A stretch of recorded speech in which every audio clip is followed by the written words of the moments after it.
I don't know. I don't know why I just thought of this, but I'm just gonna go ahead and level up my ranged weapons while I do this whole thing. I'm gonna farm out feathers on low mobs there and might as well actually get some effectiveness out of it. Not my level 30 or like level, yeah, close to 40 attack. Yeah, that's just unnecessary.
Said hi.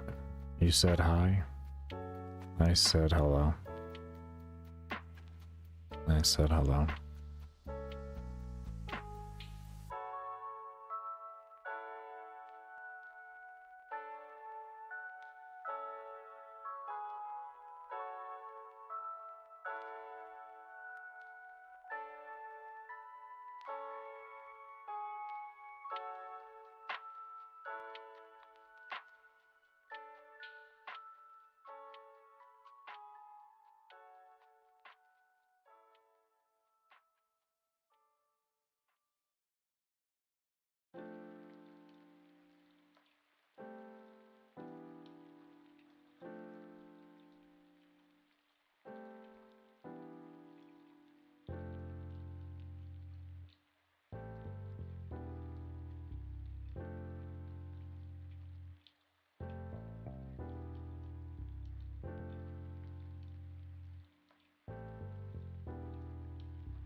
Right now, we're just leveling fishing, cooking, and then once I run out of feathers and have to re-level or get more feathers by killing the chickens. I love the chickens.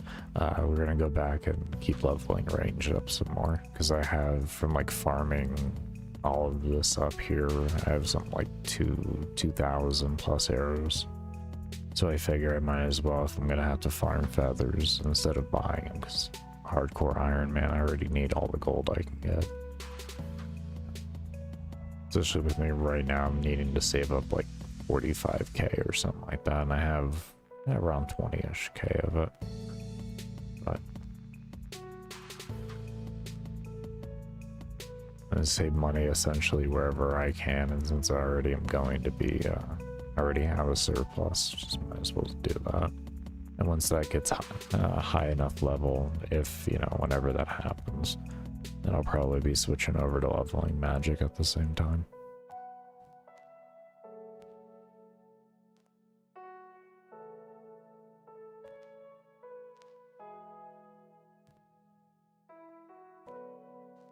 Yeah, it's just a chill overall grind. One thing leads into another type of night.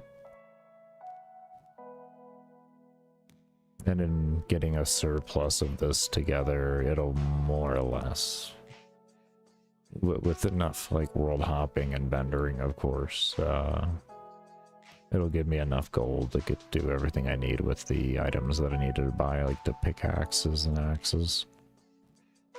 Nah, I can't use the GE, unfortunately. Not at least on this account. Once I complete all the free-to-play stuff, quests and like achievements and everything like that, I'll be switching over to a normal account that I have that I can use the GE on, and I'll be farming out bonds on that account to then use on this account to continue the quote-unquote free-to-play, but allowing me to do all the paid stuff so that I can continue to do the rest of the quest and engage in the rest of the content in the game.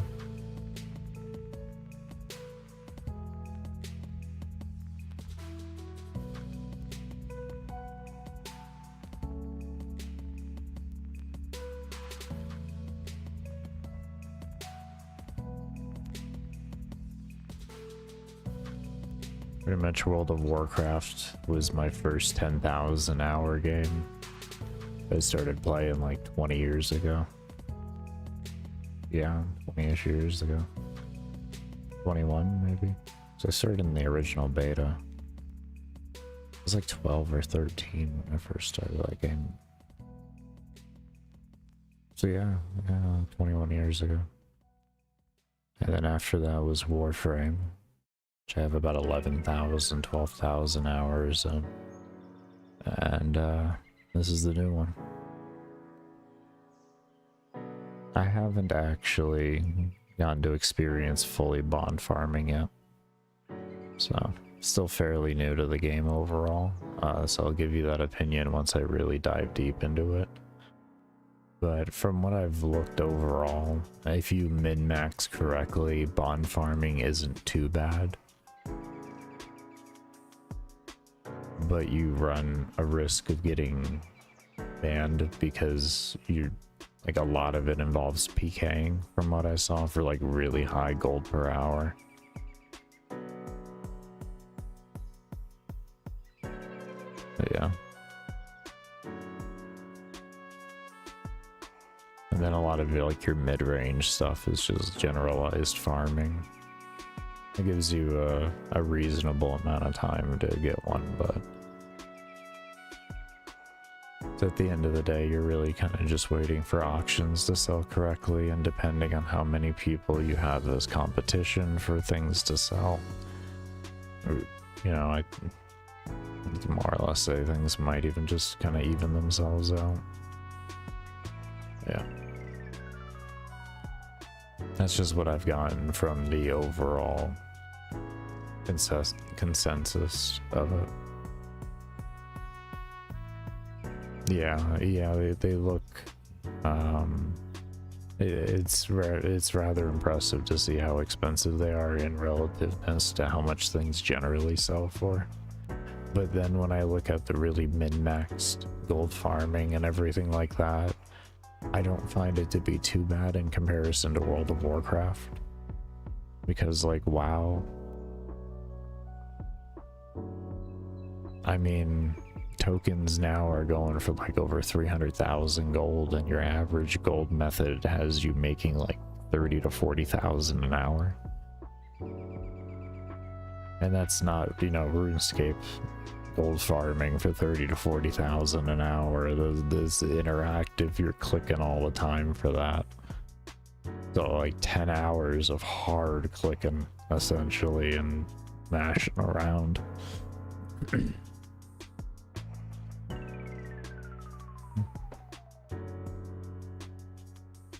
depending on how much time you actually have for yourself throughout the month. That could be rough.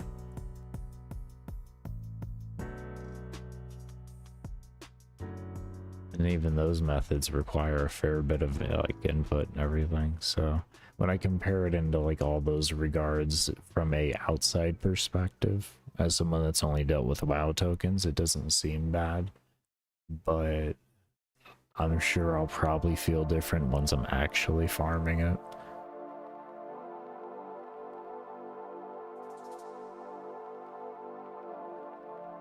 Mainly because like I watched the PKing for like gold farming and everything, and that stuff was very very click intensive from what I saw.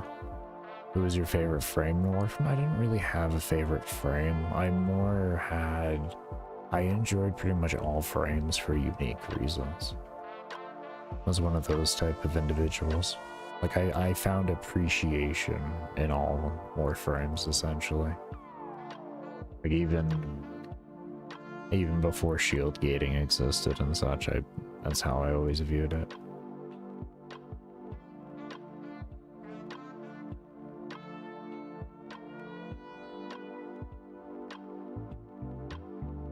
Yeah.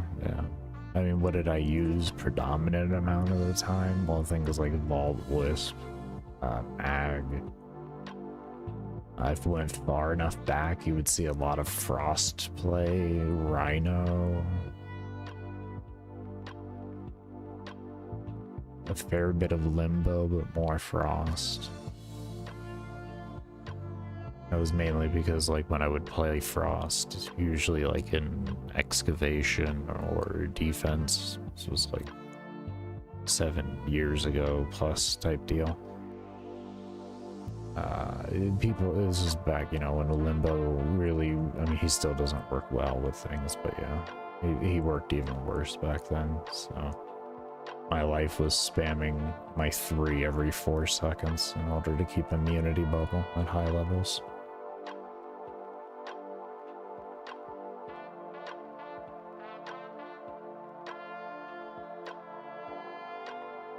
Necros as well. There's a lot of them. That's what I've gotten from the overall consensus to people that play, like since Dante came out, on what type of frame he is. So I could get you on that. I only use the thing as a Spectre, to be honest. Like, I literally bought the frame off the marketplace in order to just make Spectres out of it, and I never touched the frame. Like, I quit the game and I still never touched the frame. Even though it has been out for a while and it was like a very heavily used Spectre of mine.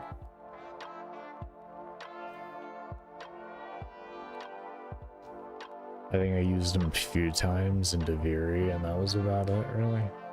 Oh god, that felt amazing. Take care of your body, people. Take care of your body. Stretch and all of that greatness. And don't play games too much that are too active on your hands. Such sucks.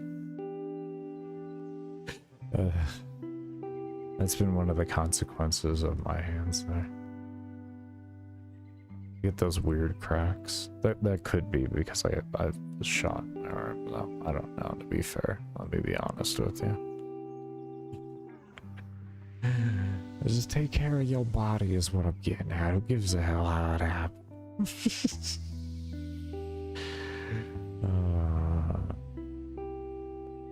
You mained Wisp for a while when a Prime dropped. I hear you.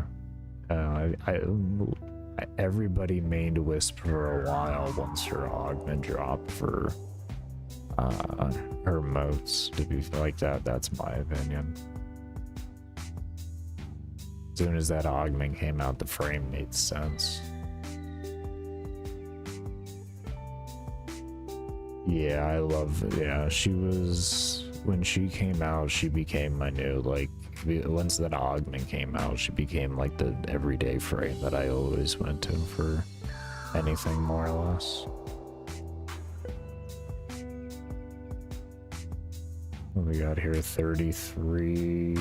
Oh, we only got to catch like just a little bit into another inventory and we'll have 52 fishing. That's good. We have a good while of cooking, unfortunately. That's good. That's good. That means throughout this feather here, we might get like 53 fishing, maybe? That'd be good. And it looks like we'll definitely be able to get, maybe be able to get 56 cooking. Maybe. I think we'll be like halfway through 55 for it. That'll be good. That'll be good. And we'll have another 1,000 fish, and they're valued at a pretty decent rate here. Well, it's not bad. 6 each here, 18 each there. If we can, I just have to find the vendor the high alchemy sell for, but otherwise, I mean, 4 and 12 is good. For PKing later on the hardcore account, I'm not too sure. That would be near the tail end of completing everything before I would start senselessly risking that. Because I feel like once I start PKing, that is just me eventually saying I'm going to die at some point.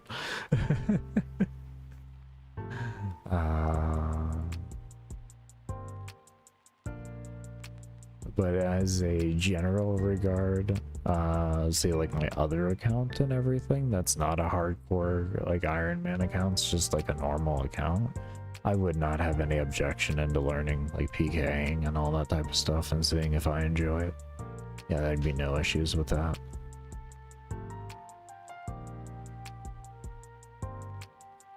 I definitely have a interest into adventuring onto all aspects of the game. I can say that much. My girlfriend's also into the game and playing it, so like later on, once we're both further into it on my, like I'm further on my other account and she's further in on her account, we'll be doing like group content like the raids and such like that together and everything as well. And then I'll also be learning how to do them. It'll help me for learning how to do them solo on the hardcore account, because that's an eventual thing, is doing all that type of stuff just to make sure that I get all the achievements that I'm going to be able to get, which I know this is going to be the actual hard part of the game here mainly, is figuring all this kind of stuff out. This is kind of like what I mean by like the senselessness. Is like this right here. Once we get into like the wilderness and I have to start going through the achievement diary here, this is where PKing will end up becoming inevitable, and this is like one of those situations where this is like I'm just being dumb here.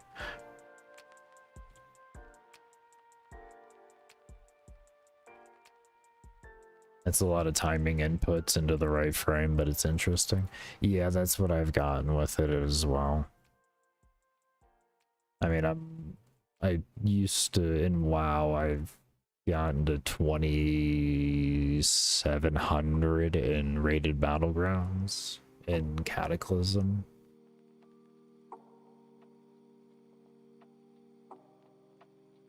For season 2, and was 4 in there too? I don't remember. And I know I did for Legion for... I don't remember what the last season, or the season before the last was for that expansion. So I'm kind of used to like exact timing and such like that. Arena is not as impressive. I was like 2,500 in Arena. I was never really that phenomenal in Arena.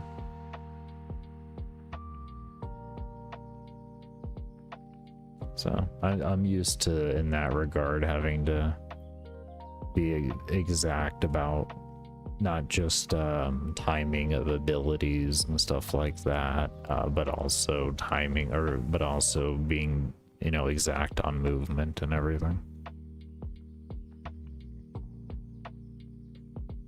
So there'll be a little bit of transferable knowledge there, but overall it's going to be more like, I would probably say what's going to help me the most is my old experience in RTSs, which I was terrible at, so we'll see how that goes. I've loved RTSs my entire life. I've loved them. Love RTSs. Empire Earth, Age of Empires, Command of Conquer, I mean, Stronghold. Oh man. Greatness. But I was always terrible at them. Diablo? Yeah, I played a lot of Diablo 3. I got rank 900 or so. It's between 700 and 900 for solo monk greater rifts. How long ago was that? 2018, I want to say. I don't play the new Diablo 4 because it's too graphically intense, unfortunately for me. It's kept me away from a lot of games, unfortunately. Yeah, I would rather not have problems. Ain't nothing worth a seizure.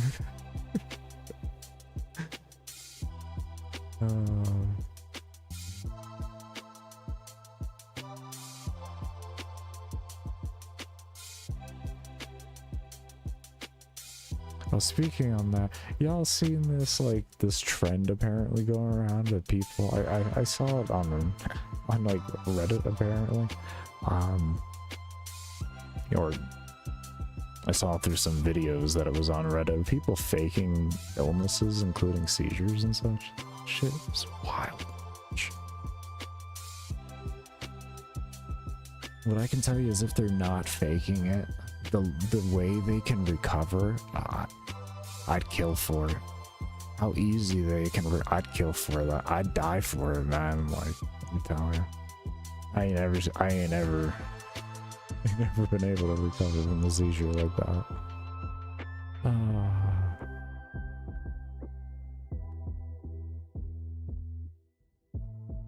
Just that was a complete random note there, just because we talked about that. Yeah, that shit just that blew me away looking into that rabbit hole.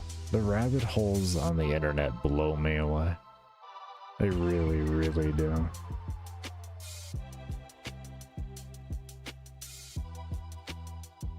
People are wild. But yeah, the internet is a marvel. It really is, in like in the best way possible and the worst way possible. And it's just amazing to see the outlets as they are. Oh. I don't usually talk about with all the drama shit that happens there, but that it's just 'cause I was remotely on the topic there. It's like saw it today and it's just like wow. Amazing. Absolutely incredible.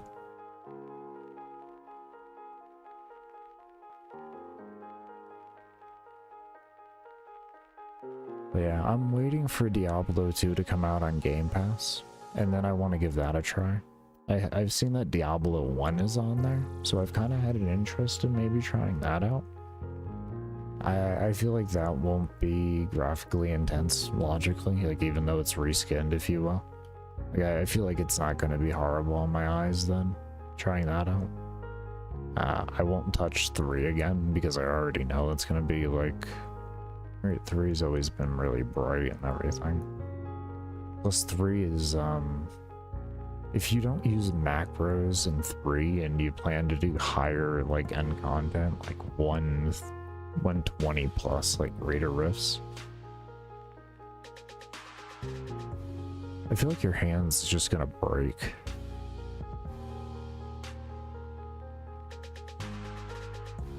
I mean, I did it, and it was absolutely horrendous. But I just couldn't imagine doing it long term. I did it for like a couple months, and then I broke down and started using it.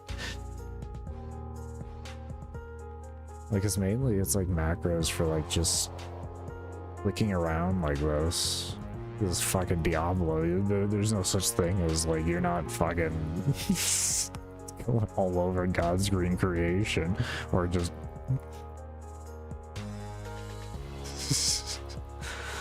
And then you got abilities woven in there, so you're like just right clicking and everything, and like, oh my god. Ugh. I hope Diablo 4 doesn't seem to be like that, thankfully. It looks like they like calmed down the gameplay a fair bit to where you just it's a more reasonable experience for an ARPG.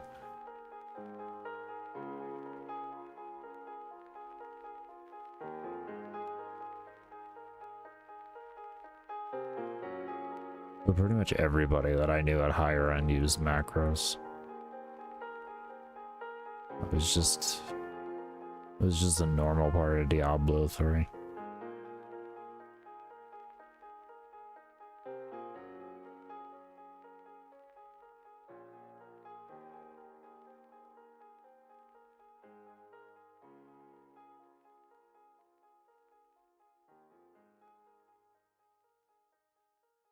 Your limited experience has been pretty lax. That's good. Yeah, that's what I noticed too. Like, cause I watch a lot of Rax, and the short bits I've watched with him, it's always been really chill. And then my homie Dan Snoop plays Diablo 4 a lot, and I check out on his stream, always lurking. So they're playing Necromancer, so that could be a factor. I mean, when you have the map killing for you, yeah, that could always be a factor. That could always be a factor when the whole map is killing for you. My boys, exactly.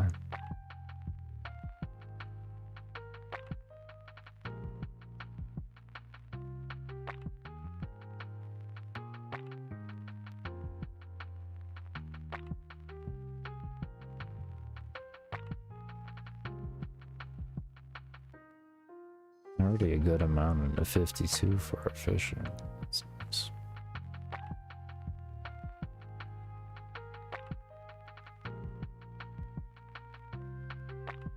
The build crafting has been fun, yeah. I mean, that would be the thing that's like even draws me to Diablo 1. It's just the ability to theory craft and all that. Even with this game, it's one of the things that draw me to it at the end of the day when it starts getting into higher end content, is the ability to think about different ways to utilize all the stuff you have and all that. So it's been incredible researching the game. When you research a game this old and you're a new player to it, it's just like a wonderland of information. It's so great. There's just so much to learn. So, oh, I love it. Like, I don't ever get overwhelmed when it comes to like situations like this where there's like, you know, 20 years of just information flooded about this game and different things and all that. It's like, that just excites me. So much to learn, so much. Like when modding finally clicked in your head, yeah.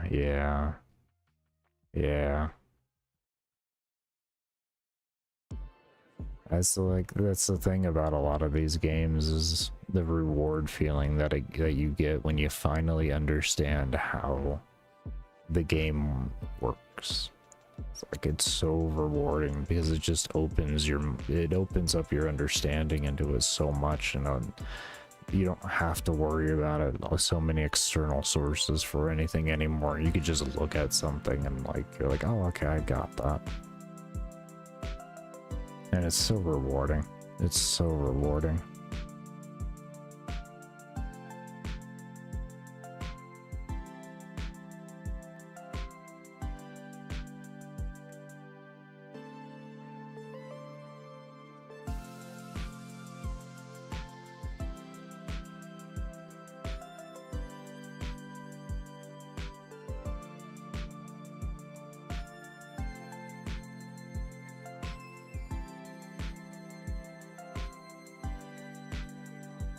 Yeah. That's the nice thing about these incremental, because that's a way to look at games like Warframe, RuneScape, or any of the stuff like that, is they're incremental grind games. And because they are, you'll have these moments where you're just going to feel stuck and stuck and stuck, and then you're going to make these huge leap and bounds of like overall just skill because of just some little knowledge that you got or something like that.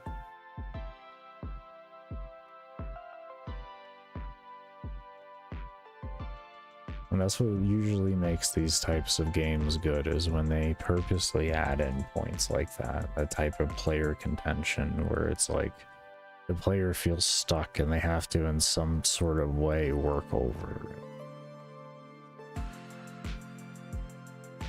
Some games go a little too extensive onto that, I will say.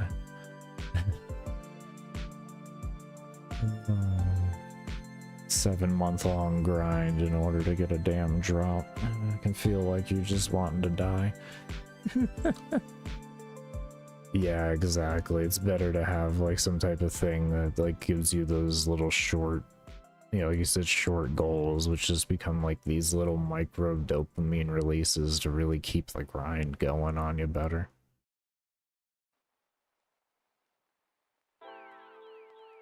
Now, as you get later on into it, like even this game, as you get later on, that dopamine doesn't hit as many times, but it's like when you get it, then you're like, oh, that's great. Like in this game, I mean, you're not really halfway done with your grind until you're at like level 90 or some shit like that. So it's like right now, I'm only like a quarter of the way done or something like that, 10% done.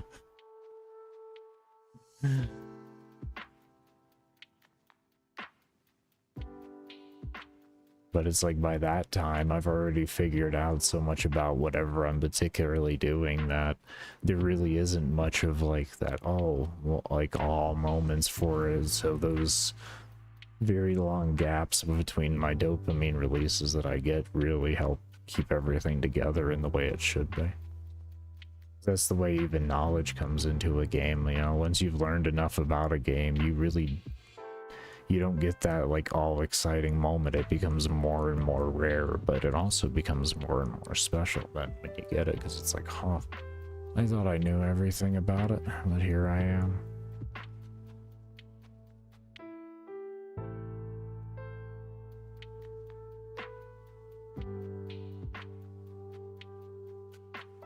You believe it's 192 is the 1 to 92 is the same as 92 to 99? Yeah, it's something like that. Yeah, yeah.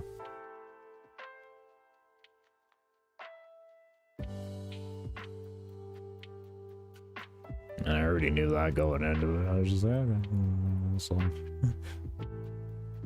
are you gonna do?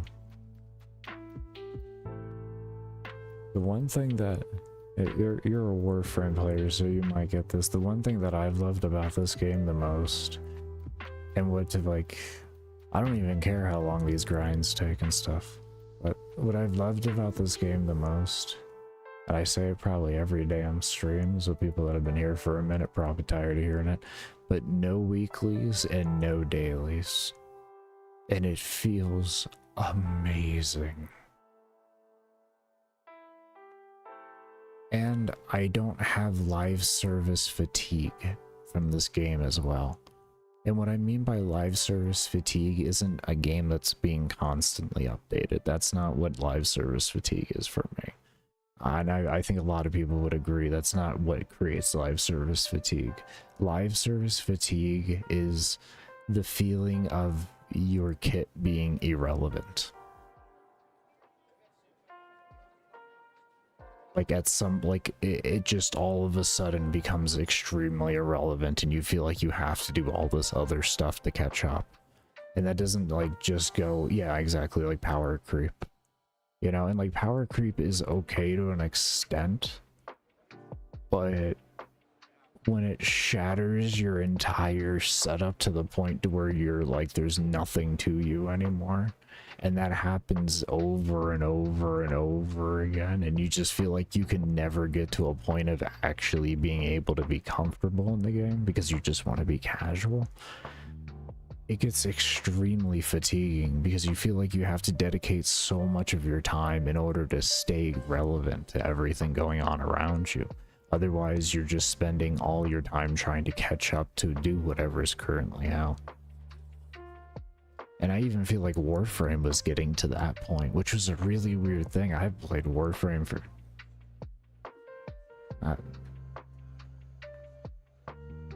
8 years, 9 years, and it never had felt like that. But it was getting really bad. Like, I remember the most recent time I had come back after the elemental changes and damage changes and all that. The game felt so different. I had to refarm out a whole mess of stuff in order to be able to catch back up to what the damage output was correctly. Like, there was so much. And it felt weird because, like, a lot of the stuff that I had was still relevant, but it wasn't even close to relevant. It felt weird. It felt like something like playing in a World of Warcraft recent expansion, but you had taken a break for 2 seasons in that expansion. It didn't feel good or anything like that. Yeah, I made up for it. It was whatever. But it's just, I didn't realize how fatiguing all of that type of stuff was on me until I played a game like this, where I didn't have any of those pressures. I just had a good, endless grind with the same background experience as to the other games that kind of reference to the same genre. Let's put it that way. Because, like, that's what I liked World of Warcraft for the most in the beginning when I played, was the not needing to be pressured for getting gear caught up and everything like that.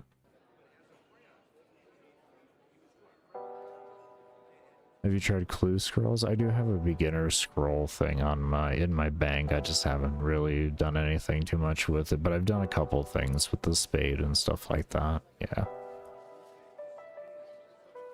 And yeah, everything's going well, gamer. Just a chill night. Just a chill night. Lots of fishing. In between fishing, leveling my range, because I have all those arrows from all the killing that I've done of the Minotaurs. So, whenever I need to get feathers, I just go kill the chickens. And in doing this too, we're just passively getting some gold together, you know, by selling it. We'll eventually just sell a lot of the stuff to vendors when it comes to all the food I have. And that'll just bring me closer to having enough gold to doing whatever I need to do. So, bunch of little working on things and just chilling.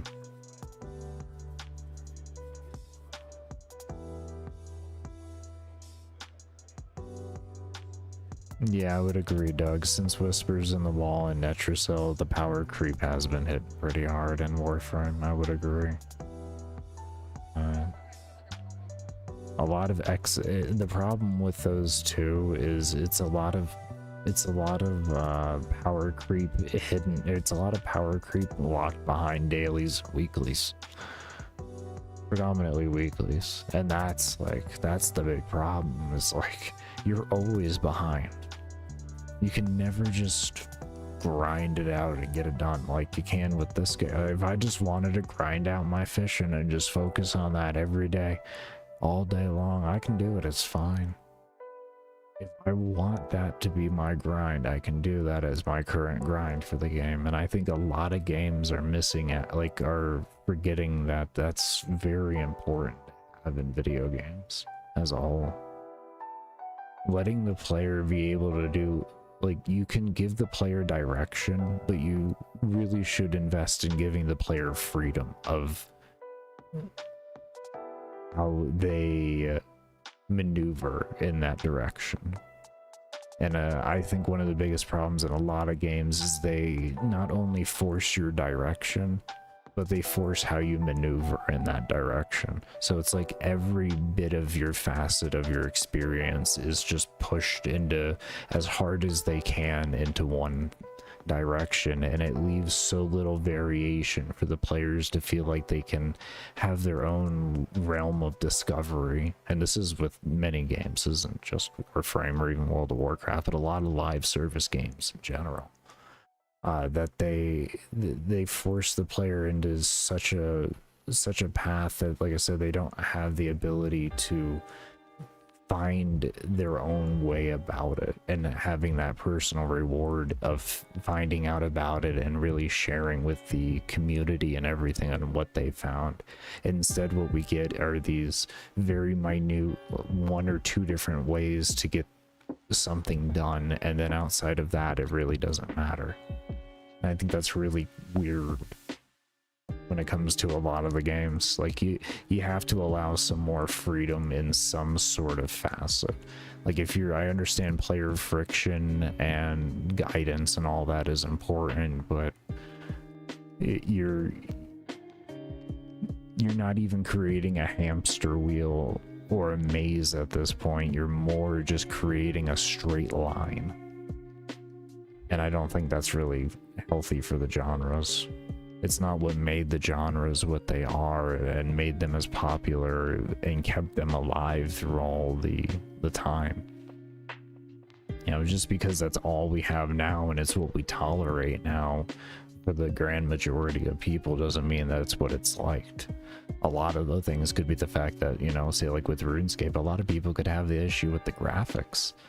If you don't like, if you are somebody that likes a nice graphical experience, RuneScape is terrible. There's many people out there that don't like World of Warcraft, even though it is a very beautiful game. They think it looks horrendous because it's not their type of art style. So when most of the majority of the genres of games, they all just move in the same direction, you don't know what's gonna work and what doesn't work, because you're all just like, most people are just following the same cookie cutter design, scared to move out of it in any direction. And essentially all it does is create a world of compliance. It doesn't create knowing what the customer wants. It just creates conditioning the customer to be used to something. They're 2 completely different things.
And I don't really think, like, change isn't really I wouldn't say change is so much the problem and what creates an issue in the game.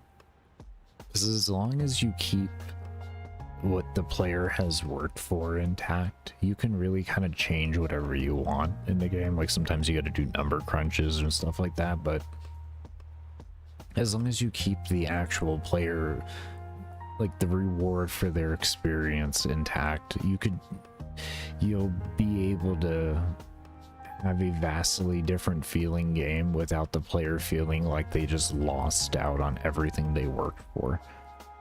Because, like, if everything still more or less works, like it does the job it needs to do in the same facet that it did, it just, you kind of had to figure out a different way to do it, but you're already, because you had everything there, it was already fine. It just needed to be, say, like ordered in a different facet. Say like I guess an example with that would be like, say like precepts for mods for Warframe Sentinels, to where you have to put them in an individualized order to make the their procs happen at the right given moments. You know, if you just have to figure out how to rework that a little bit differently to make things work, then you leave the player with the ability to have the rediscovery feeling and reward without making them feel like that the time they put into getting what they got became worthless. And that's kind of more what I was getting at when it came to the gaming industry itself, and how I felt about like with power creep and like just general FOMO progression. FOMO progression would probably be actually the best way to describe what I don't like about the gaming industry as a whole. Because that's a very umbrella term, but everybody can get what is meant by that. Because everybody has experienced it. I think no matter the genre of video game you play, there's some line of FOMO progression if it's not a single player game, and that is just, it's an extremely annoying feeling. You shouldn't have to feel like you have to sacrifice your life to stay relevant in a video game. I think that's dumb. No hobby should be like that. No hobby should be like that. Ain't in no world where someone had like a toy train hobby. You know what I mean? Like, yeah, it can get expensive. And the reason why I say like toy trains is if you get really detailed with those things, you can easily have like sets go for thousands and thousands of dollars. It's actually impressive how expensive that stuff gets. But in no world do you see people feel like they have to do it in order to stay relevant somewhere within their hobby, to continue enjoying it to the effectiveness that they enjoyed it before. Well, yeah, that's how I felt with Warframe even. Like, if you don't think Archon shards are a form of FOMO, then you haven't run out of materials for your helmet yet.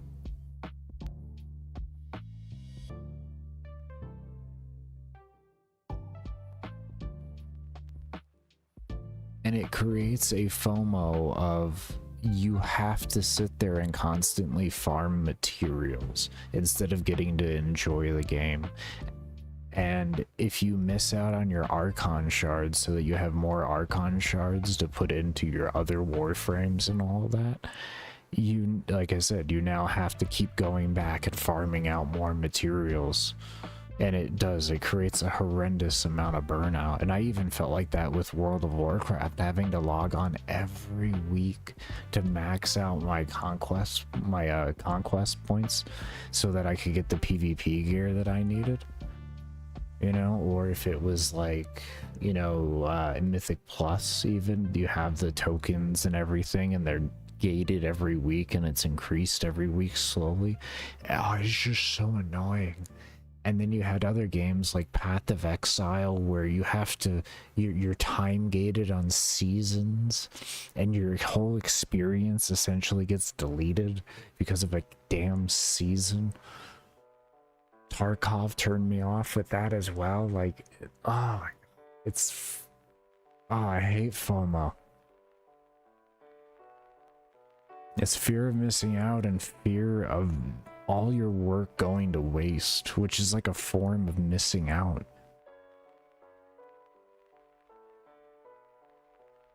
And it's like, this was supposed to just be a hobby, wasn't it?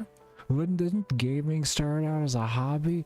Why are we having all of these things that pressure us to have to play it like like we're taking care of a garden?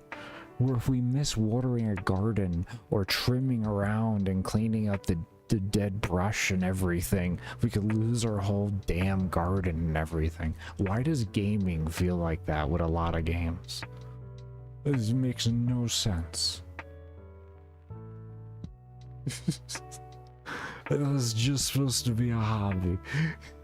Like, I get you guys need to make money, but gaming got as popular as it has over and survived through the years to become this popular, not through FOMO, but through crafting good experiences. That's it.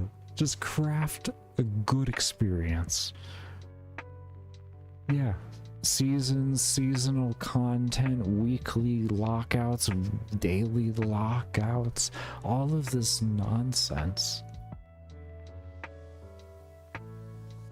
World of Warcraft did start the weekly lockout many, many years ago, I will say, but having to get 40 people together, all you wanted to do was get together once a week anyways, because it was hard enough. So it felt reasonable to have weekly lockouts for raids because of already what the organization took in a proper facet for it to happen.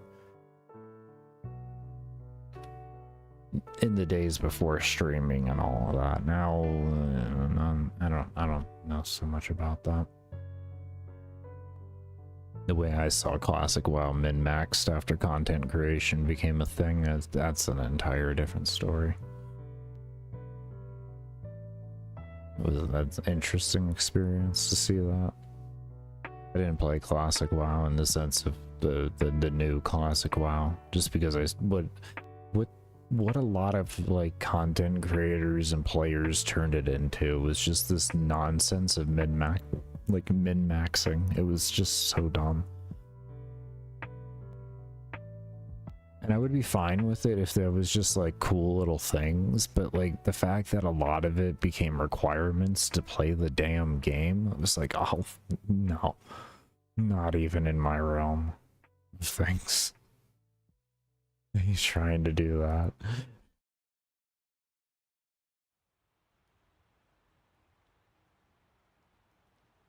It's crazy to see the level that people took to what was one of the greatest casual games when it originally came out. I'd never seen such a casual game turned to competitive and aggressive like that before. It's crazy. Is there one thing you appreciate about us sandbox games? I hear you there. I hear you there. I felt that way about like Gmod when it first came out in Half-Life 2 when it was a free mod. It was so incredible. It was so free and just all the different things you could do on it. It was so cool.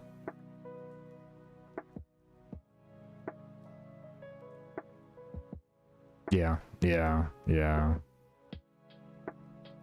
For some reason, like, I like that concept, but like I can't get into games like Minecraft. I don't know why. And it's not the graphics. It's not the graphics. I mean, it is clearly, obviously not the graphics on why I can't play the game. It's just, I don't know. I don't have a draw to it whatsoever.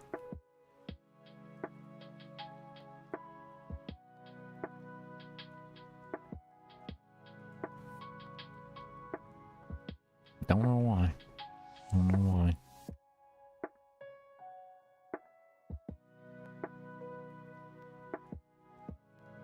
You're big on No Man's Sky? I could see that. I heard some decent things about that game.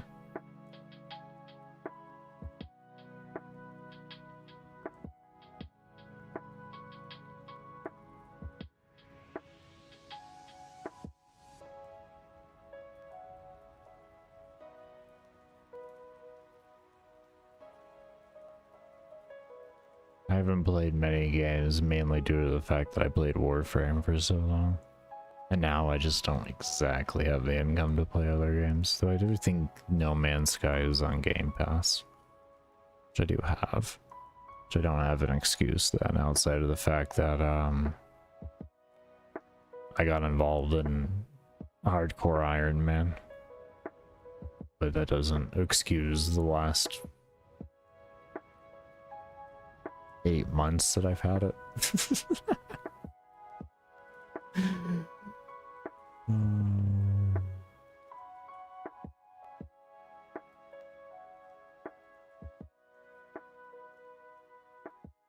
What have you been lately playing instead?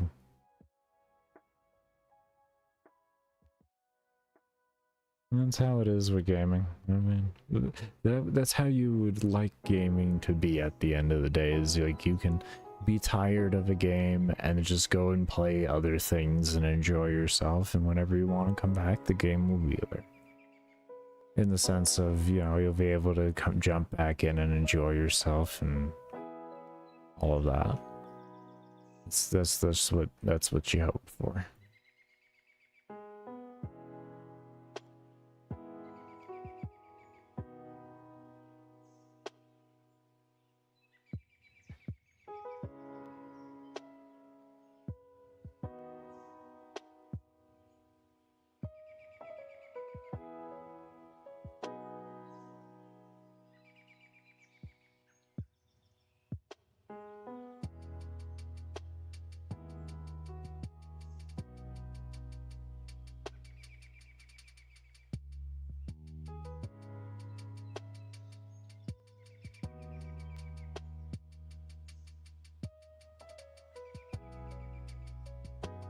Diablo 4 was free on PS Plus. Oh, very nice.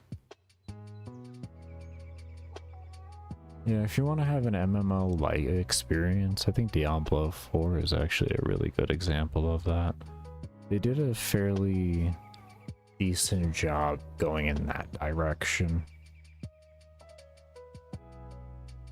At least from what I saw. I know there's a lot of complaints about the game when it comes to the core audience and such, but I think what they were going for in that regard, trying to create like a an open world type feel, but in the Diablo setting, I think it was a pretty good attempt in some regard. But I haven't played the game at all, so it's just coming out from a an outsider's perspective on it. Not including balancing or anything like that, more I'm just looking at the fact of having that type of environment created.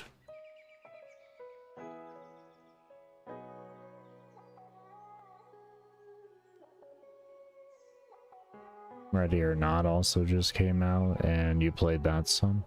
Or on console? Yeah, I've actually, I've heard from a few different people. We're really excited about that.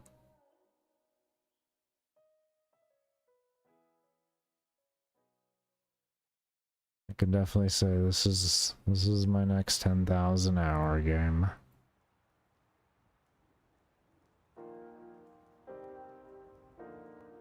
I'm one of those weird gamers that kind of like, once I stick to a game, or once I get latched onto a game, there's just gonna be an absurd amount of time put into it. It makes me miss out on a lot of games, but it's just the kind of person I am.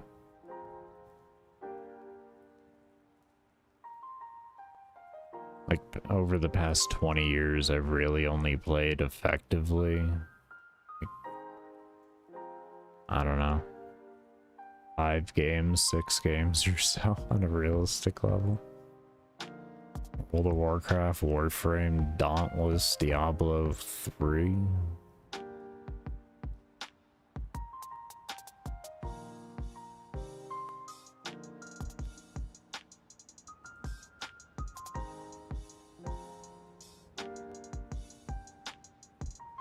I can't even think of any others off the top of my head, honestly.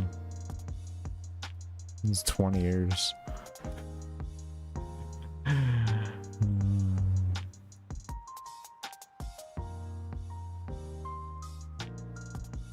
Yeah, everybody has their own different way of playing games and everything.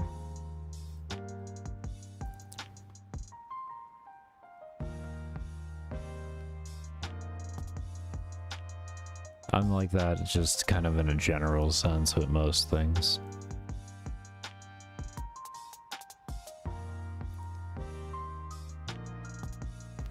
And like that doesn't just go for video games, but also like just real life as well. I'm a very like hyper-focused individual on anything in a general regard.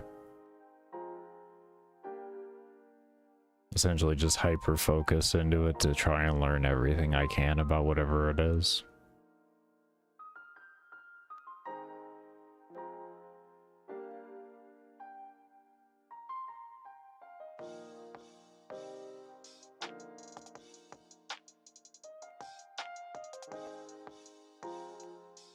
I mean, even in my poor attempt at making a video game and all that last year, I would spend some days literally staying up for days, literally, for like 35, close to 40 hours, just fucking learning.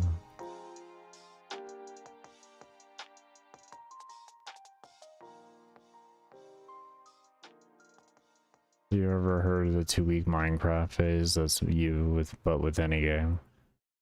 Never. I haven't heard it particularly with Minecraft, but I've heard of that in a general regard with a lot of gamers. What I call it is the 100-hour burnout. that's what I've always called it, is the 100-hour burnout. Got about 100 hours on it. It's an endless, if it's a game with a big grind on it.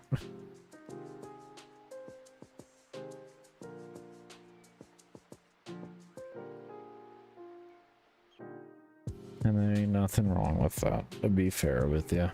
After 100 hours, you're really not going to experience anything, I would say, extraly meaningful in any video game. And at that point, you're just playing it because you like it. You're having a good, you enjoy whatever the gameplay loop is. But that's the best way that I could put that, is like, you know, even after like 50, like most games, after like 30 hours of playing a video game, you really, for the most part, can experience most of what there is. Unless there's like a really, really big grind behind it, then that's where I more lean towards the 100 hours. A lot of people generalize Minecraft as playing for 2 weeks and dropping for like a year. Yeah, I could see that.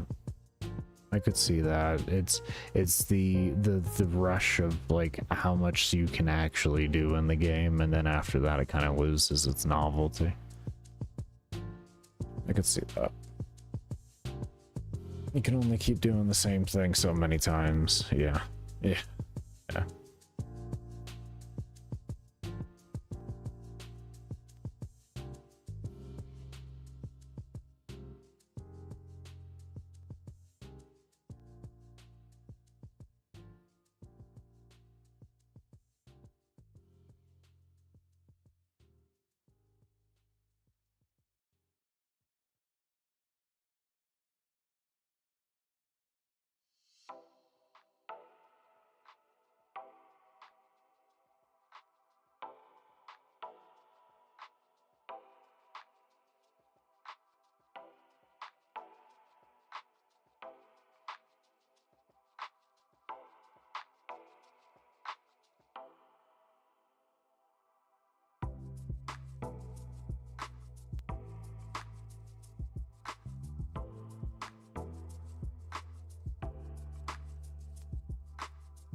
It depends on what you like in a video game.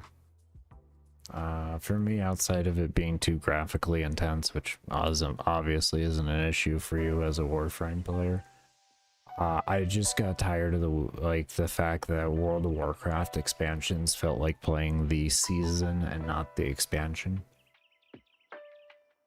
So, like, if you can get over that, retail is fine, and I think it's actually pretty fun. But I'd say that you have like 8 different versions of World of Warcraft you could choose to play, from Classic WoW to Classic Hardcore to Mist of Pandaria and etc. of the sort. So really, it's not a bad game at all, really.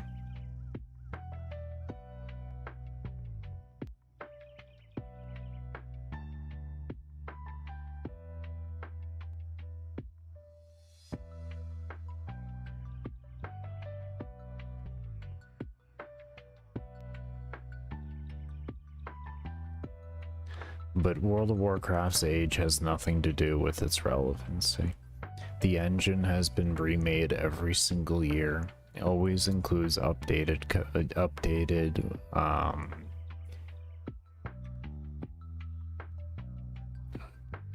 what's the best word I'm looking for here? It's not engine, but updates to code sets. One second.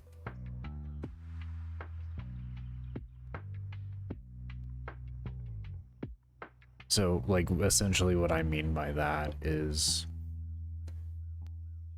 throughout the years, like C++, which is what World of Warcraft is predominantly written in, it's C++ with a lot of interface things ran through Lua scripts, and those Lua scripts are just called through to do whatever functionalities are, you know, required for it.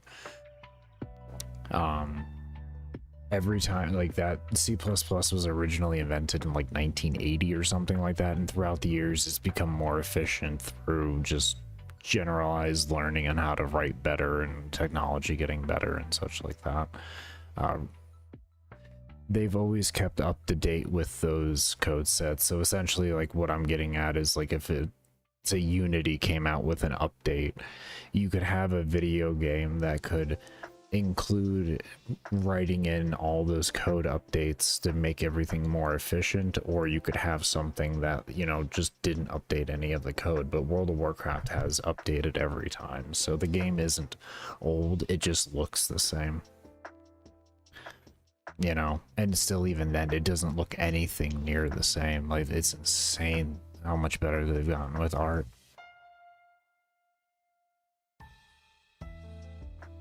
Okay, what's the player basis consensus of playing the game? Okay, that's a whole different story there. It's getting better. It's getting better. It's not in a perfect place, but it's in the best place that it's been in about 6 years. That would be the best way to put it. In regards to, I pretty much want to say the game as a whole, but particularly retail, meaning the most, like, relevant thing, like most expansion or most relevant expansion. They're doing a good job with listening to the community and trying to adapt correctly to have the game focused away from what it's turned into, which is just a mess of add-ons. One of the biggest problems I find in the game, and I think a lot of people find in the game, is that there's just too much visual clutter. Now, as you go to the older versions of World of Warcraft, like World of Warcraft Classic and such like that, your amount of visual clutter greatly reduces, so it's a lot more reasonable. But if you don't have an issue with, say, like Diablo 4, and you're fine with the visual clutter in Diablo 4, I don't really think you're going to find much of an issue with retail. So, it's just World of Warcraft players, we were used to a certain level of being able to see what the hell's going on and not feeling like we're in a damn disco every time we play the damn game.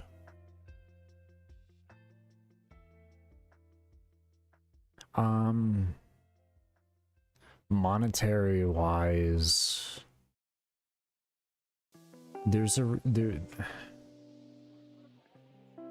I don't know exactly how to put that with World of Warcraft. The nice thing about World of Warcraft, if you do play the game enough, you can play it completely free after your initial investment into the game. But with that being, even with that being said, there's a lot of things in the game that do have transactional costs to it, and if you have that FOMO feeling of wanting to be a completionist, $20 store mounts are going to get really expensive for you.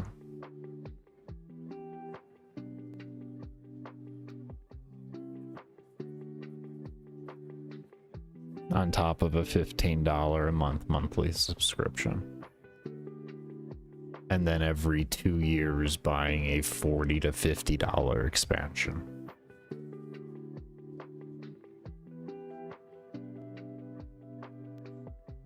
So, yeah, if you can make enough gold in the game, you can buy tokens on the auction house and you can trade them in for Blizzard currency, which you can use on the entirety of the Blizzard store.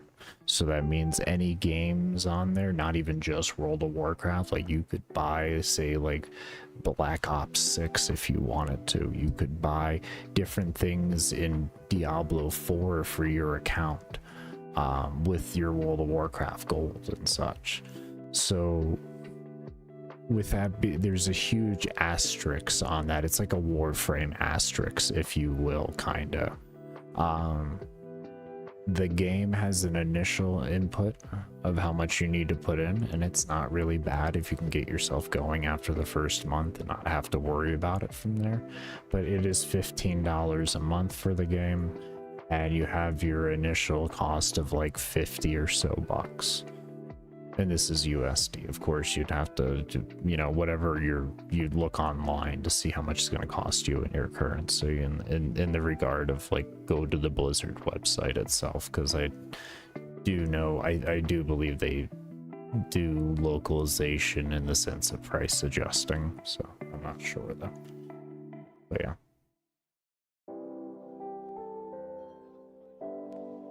So it's one of those things, like for me, generally I can play the game free to play, but I also have been playing the game for 20 years.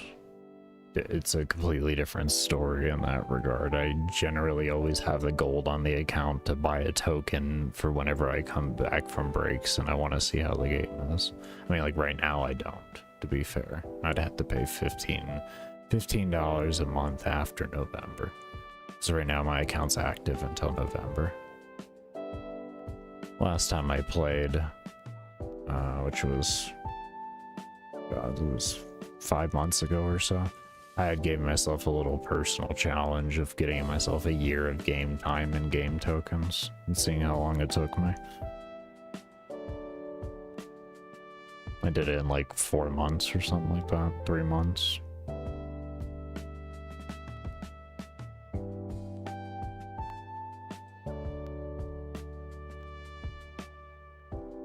Yeah, it's more or less, but they were all used.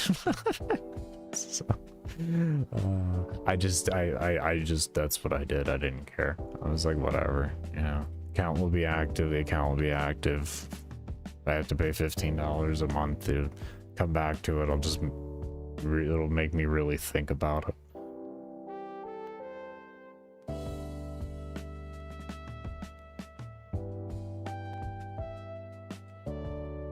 Which nowadays for me, that's that I don't even have typically a thought to come back. I did kind of think about for Mop Plastic, Mist of Pandaria. But I'm already doing this. This is gonna take enough time. I don't need to. I don't need to throw on another 3,000 hour grind. I haven't played it at all, really. This is my first time getting past the tutorial in all the years of me trying to play this game. Yeah. What month?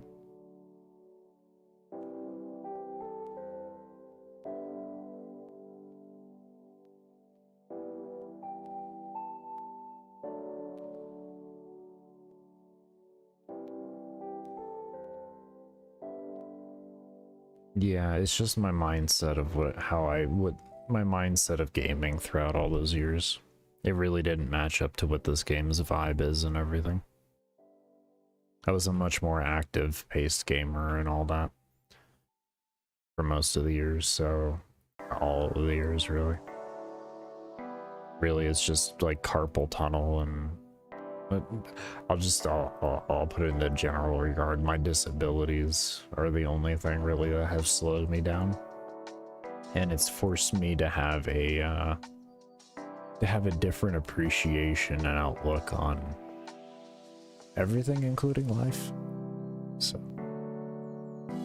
this is part of that.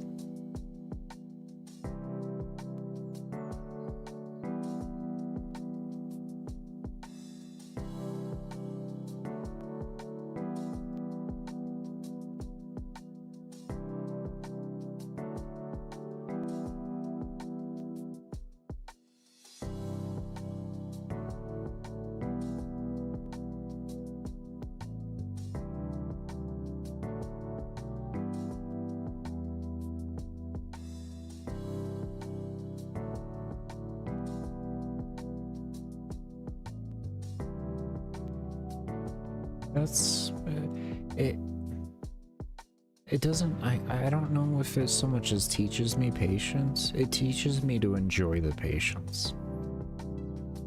That's what I've noticed about this game individually, and that it has transferred into my real life, which has been nice.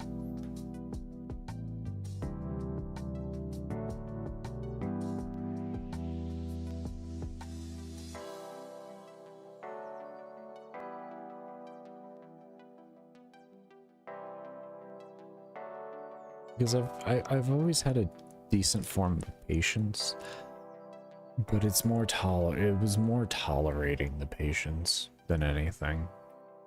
And this kind of like taught me to enjoy the patience. Yeah, it does make you, it gives you the ability to stop and gather and really understand the situation. Now, I do see that there's plenty of situations in this game that don't give you that ability, but I feel like that's the nice flow of the game, is it gives you these moments to where you have all this chill time and think time, and then you have these like really, you know, more, not so much chaotic, but precise moments. And they blend together into a nice experience because you have these moments to think about the precise moments and how to refine them better and really just enjoy the patience, enjoy the time that you have to really sit there and think without feeling like you have to, or without feeling like your thinking is making you lose out somewhere else. Which is a lot like in life. A lot of people can think that taking the time to really sit through and think through a situation can make you feel like you're gonna lose the situation. When in reality, you have plenty of time, and if you would have taken the time to really sit there and think about the situation fully, you would have been able to maneuver it fine in all the time constraints that would have been, you know, met throughout the encounter, if you will.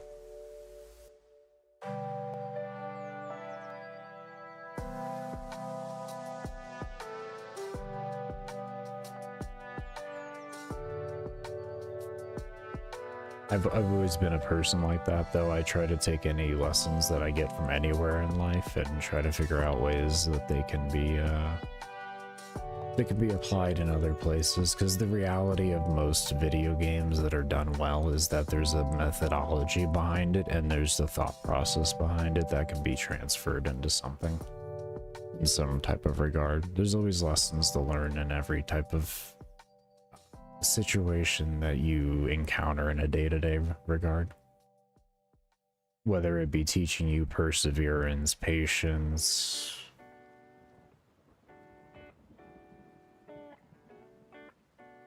opening your mind, you know, thinking of different possibilities and all of that. There's just so many different micro lessons.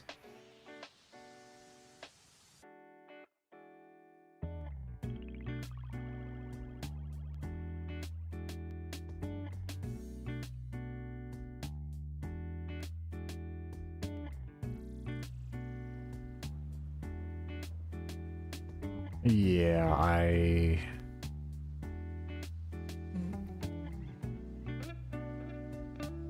totally get that. Totally get that, dog. Even in the short period of time that I played the game, I'm just so conditioned and used to, like, every time I log on a game, I have the anxiety of, like, there's gonna be something else. There's gonna be something else. I'm gonna have to, like, stop what I'm doing and deal with that. And deal with that, and deal with that. And even if it's like not coming back to the game in the sense of after a long break, just even the next day, just that feeling of being able to come back on and just like, I'm just gonna keep doing what I was doing because it doesn't matter. Everything else will be there the way it needs to be there when I get to it. It's just beautiful. You just focus on what you want to focus on and the enjoyment behind getting to finish it, without having all these random interruptions that feel pointless to an regard. I think life in its general sense already has enough unexpected, and not even so much unexpected, but just inconvenient interruptions. We don't need to have those experiences happen to us in what's supposed to be a hobby.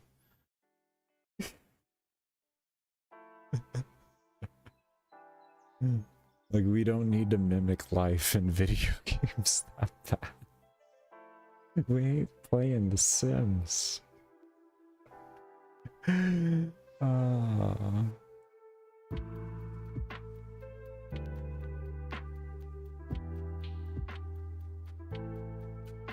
I even feel that way when it comes to like content releases and them being broken as hell and having to wait for changes of things and all that. It's like,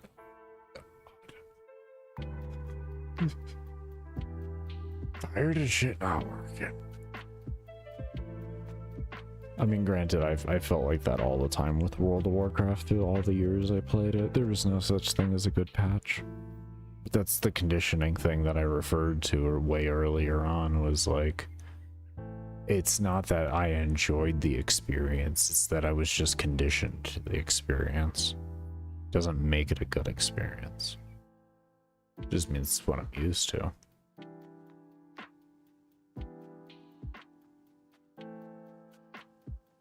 Be fair, I had better experiences in World of Warcraft playing private servers, but this is also between 15 and 18 years ago. So I'm not going to speak on what private servers are like nowadays. My experience in a private server was completely different. Completely different. I ended up being a QA tester and all that for the private server.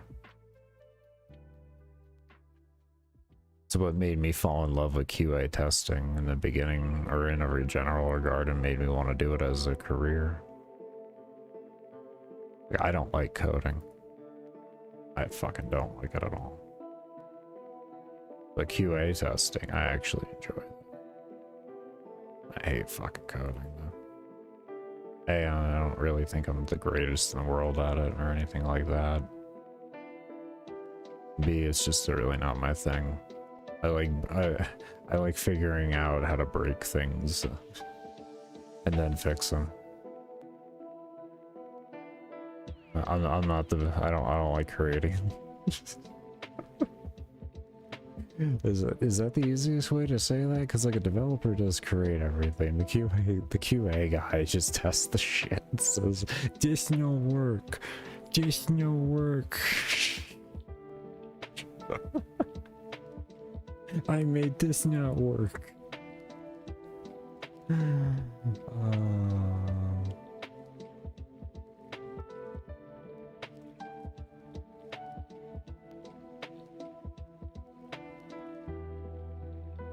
Getting paid to break, that's honestly, like, that's the truth. I learned how to do it without getting paid. I just did it for the love of it. That private server, they approached me because they watched me normally play the game while I was triggering their logs like crazy. And it's because I was like microly exploiting. It was something you could really detect, but at the same time you kind of could. But it's like if you watch the player do it, that you wouldn't ever see it. You would have to like look through their actual logs and everything. I was like, back then with that, I was in a lot of private servers, they were running off of kind of like a localized internet, so it was easy to take advantage of overflowing ticks and getting extra attacks in a global cooldown and such.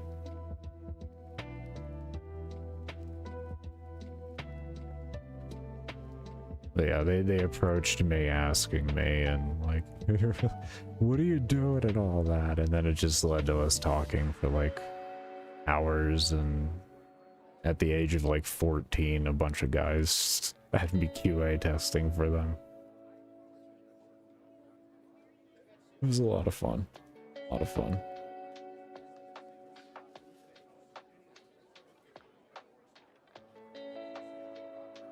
It was like a year and a half, 2 years of that.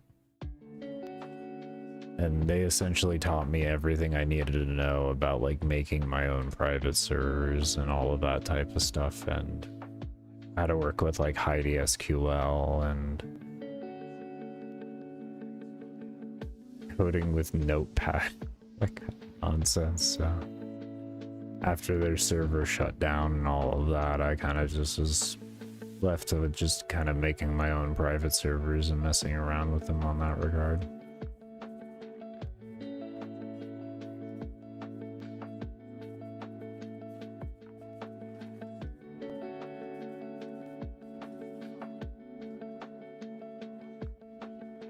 Never really did any public private servers. I mainly just made ones myself and everything. I just made them and messed around a lot with making gear and messing around with values and stuff like that. Coding different abilities from other bosses into other bosses and stuff like that, trying to make them work well and all that.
I do like how I can spend like 20 minutes or so farming feathers, and it gives me like 2 hours of fishing. Like, that is such a nice conversion.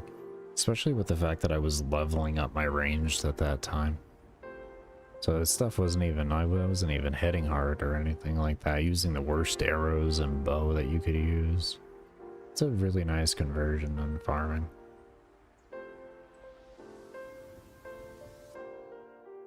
I mean, given that's that's only because feathers are put in a corrected loot order, but yeah.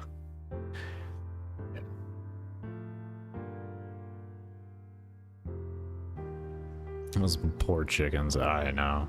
I know. I know. A lot of dead chickens. We get 500 feathers.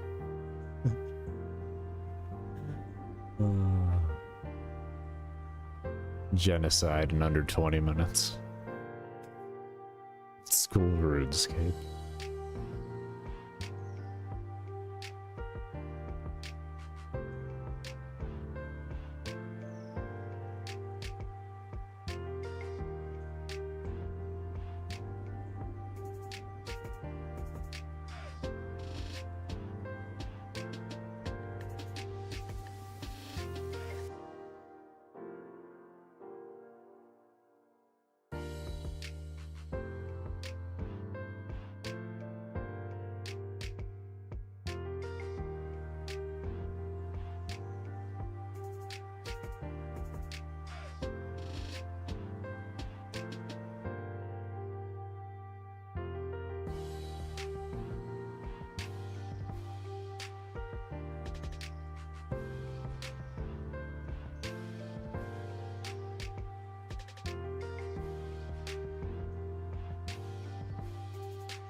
Stream Elements does not want to come over to the other side of the chat, or the other chat for some reason.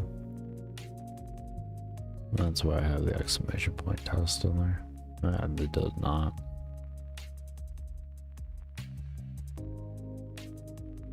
Like that. So, exclamation point test command just not working.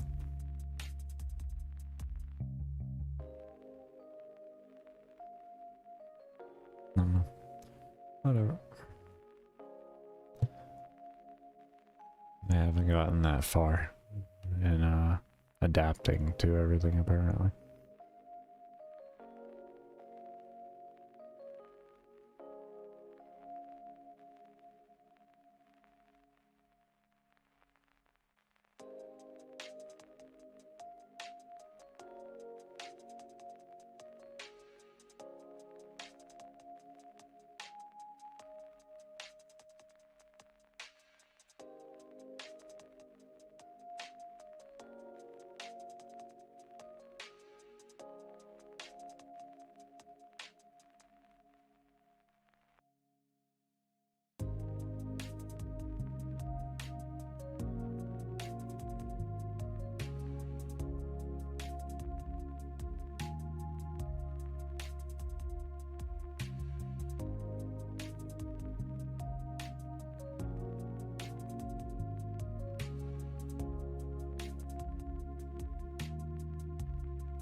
Okay, so I didn't have a test command anymore. Let's see.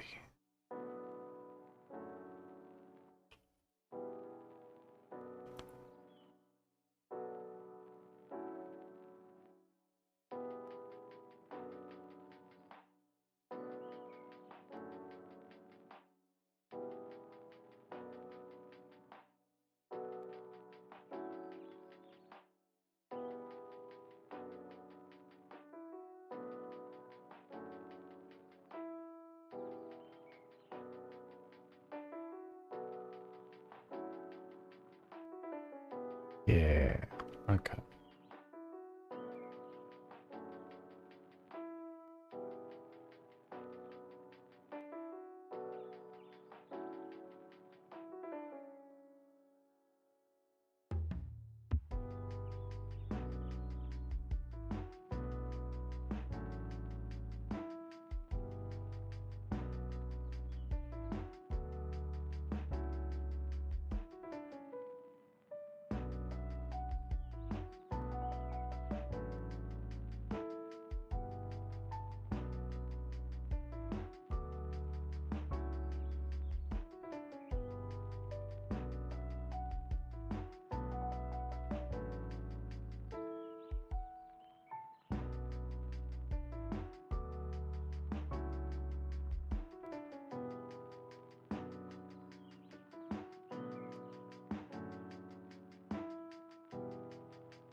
What's good, Hyper?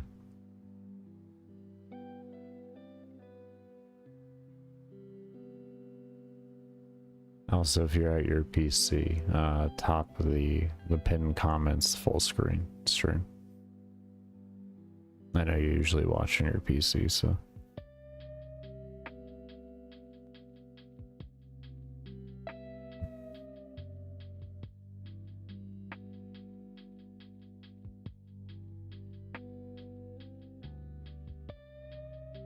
Oh, you're on mobile now? Okay, okay. Well, then my apologies.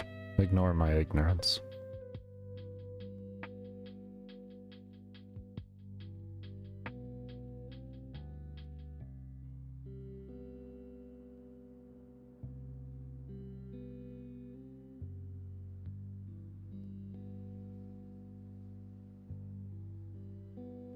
Woke up still in bed. I vibe, man. I vibe, yeah. I know how that goes.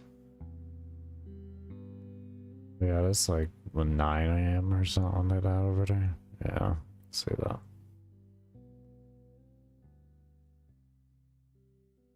I'm riding up on a late night here. But gotta get some more of this grinding done. There's so much to do. And I'm usually staying up for 20 hours at a time anyways, so might as well. Still able to get like 6-7 hours streaming.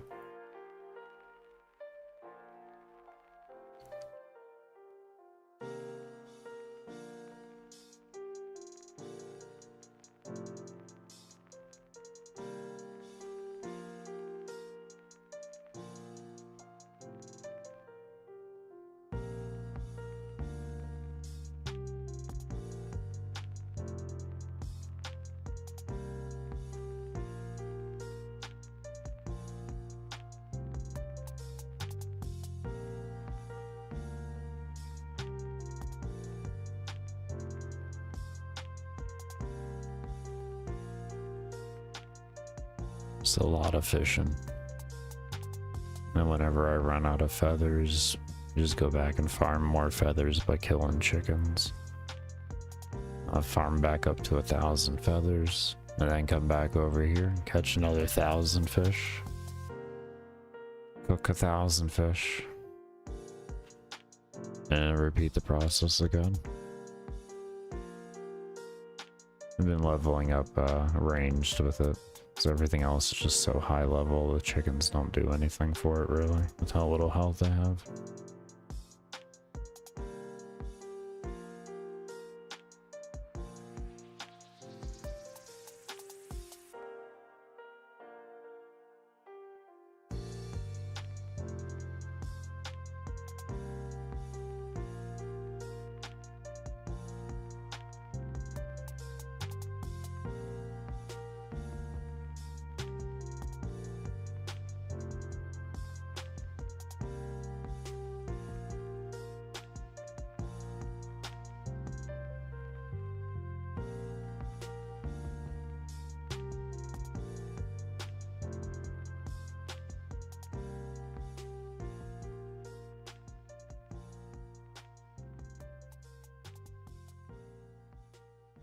I guess I shouldn't say we stay up generally. Dana and I really don't do. I am the one who stays up for 20. She's a little more normal, like 16 to 18 hours.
don't blame you there, man. I really don't like sleeping over 6 hours. I definitely know that. It's a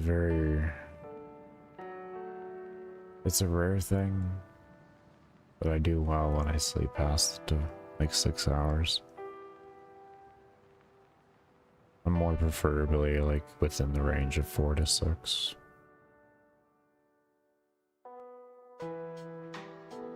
But I'm more of a different particular reason for that. And I'm sure everybody could rather guess what that is. It's just been on the channel for a minute.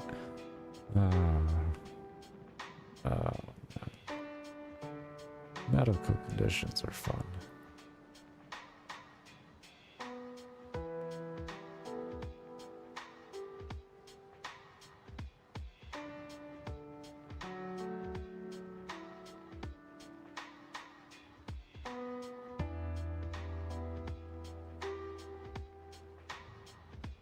The reality is, with most people, though, it's, or with all people, sleep, like, durations are really just dependent on the person. You just can't sleep after... Yeah, I was just literally about to say that exact thing right there. Everybody's usually a little bit different when it comes to how much sleep they really need to be functional. When I was younger, the 4 hours was fairly normal for me, and I would just every day function off that. It's completely fine.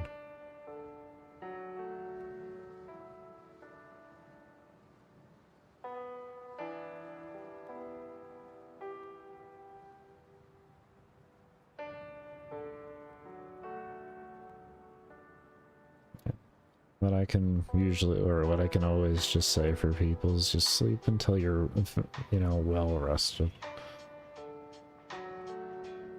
Because there's such a thing as oversleeping, and there's such a thing as undersleeping, and even if it doesn't feel like what it should be normal,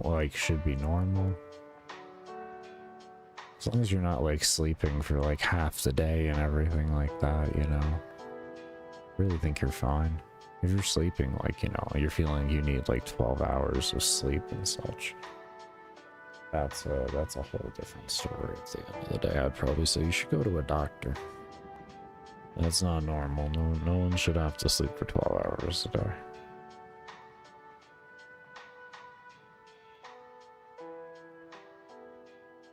Yeah, you're just sleeping for 6 hours. You wake up fully rested, and it's not a problem. It's not like you sleep for 6 hours. You just can't get back to sleep, even though you're dead tired. You're pretty much a zombie. I don't see an issue with it. It just means you get 2 more hours a day than most people, which is massive. That is a massive advantage right there.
about to be under 100 feathers. Oh, and then we gotta go back killing all the chickens. The 2,000 arrows that I have spent the past couple days farming.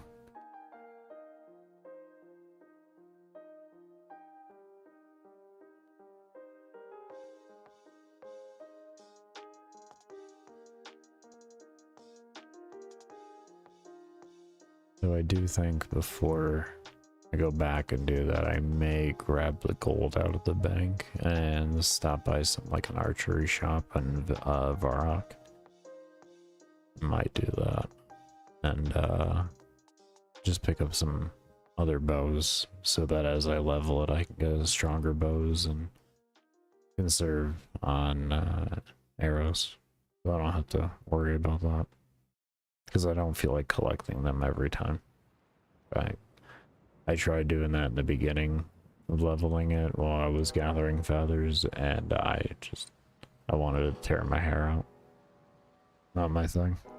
I'll just take the loss.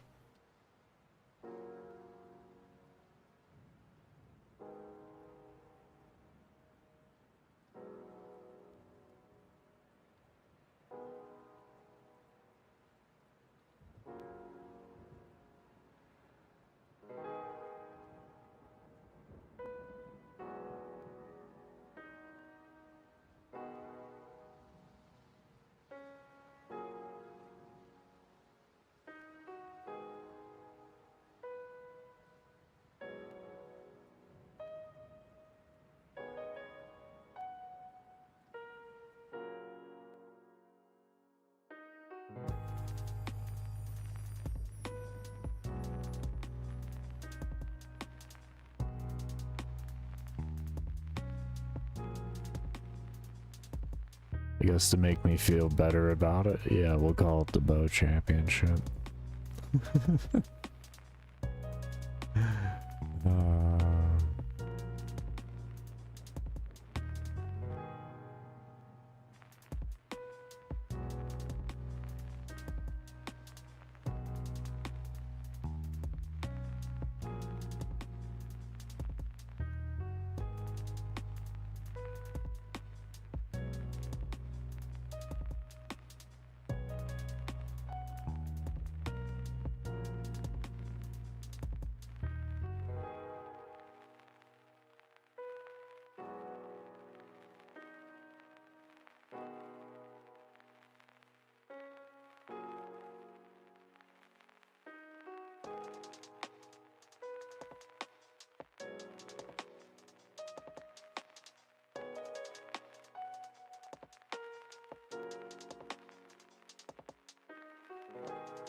Hey PhD, how you been, homie? It's always good hearing from you, man.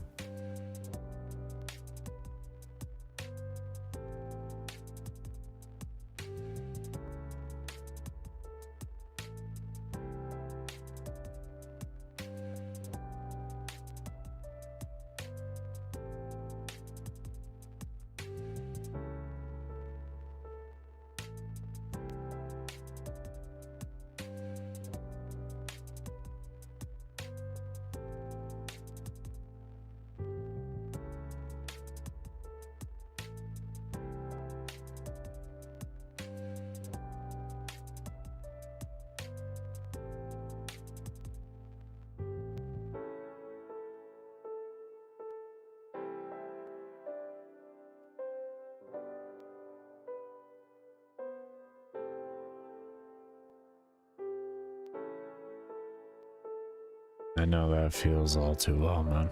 I know that feels all too well.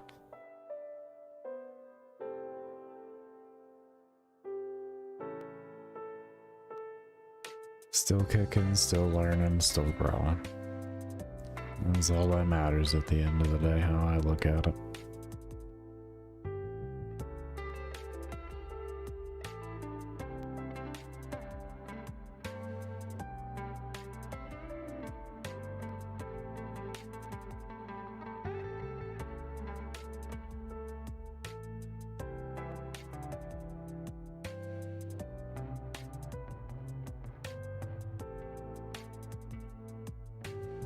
Yeah.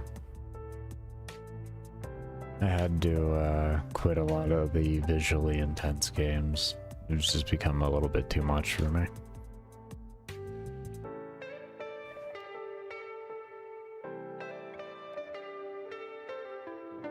It has forced me to slow down a fair bit and just kind of take a different approach to gaming overall. Yeah. I can let it be sour and destroy me, or I can just accept that it's a different chapter in my journey of life and adapt to it.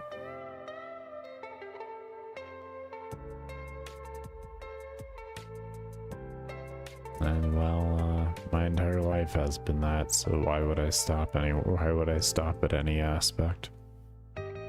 Yeah.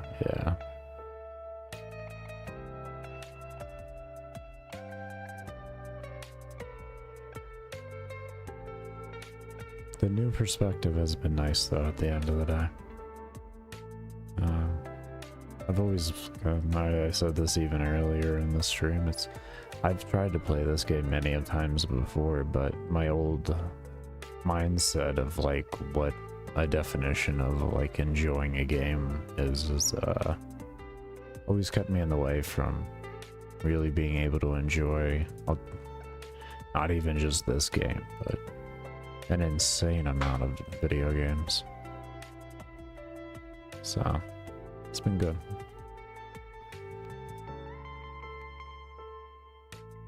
Sounds good, homie. Always good hearing from you, man.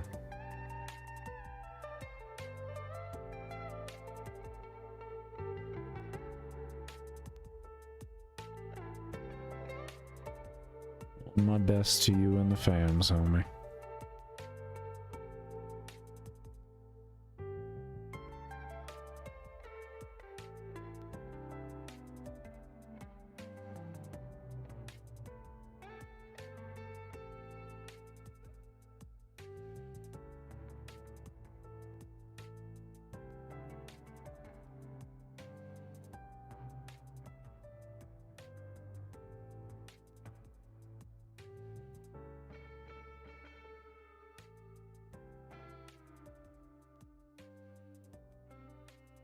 Same to you, homie. You sleep well, man.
I forgot to go to the place for the bows. Bows. Old school RuneScape. Oh, hold on, that's feathers. That's feathers. Let's see here. Bow vendor.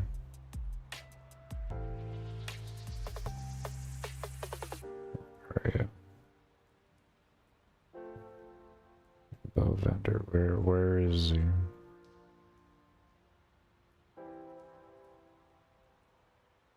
Oh, that's not vendor. That's Jesus, you're so dumb.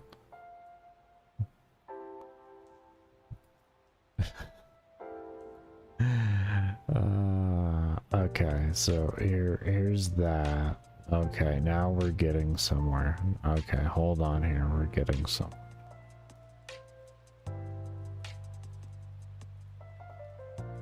There is.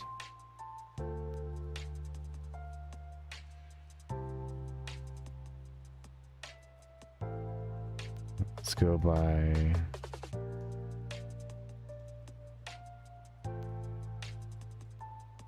Remington, Varnock are the two places, and it looks like the only difference is going to be buy rate.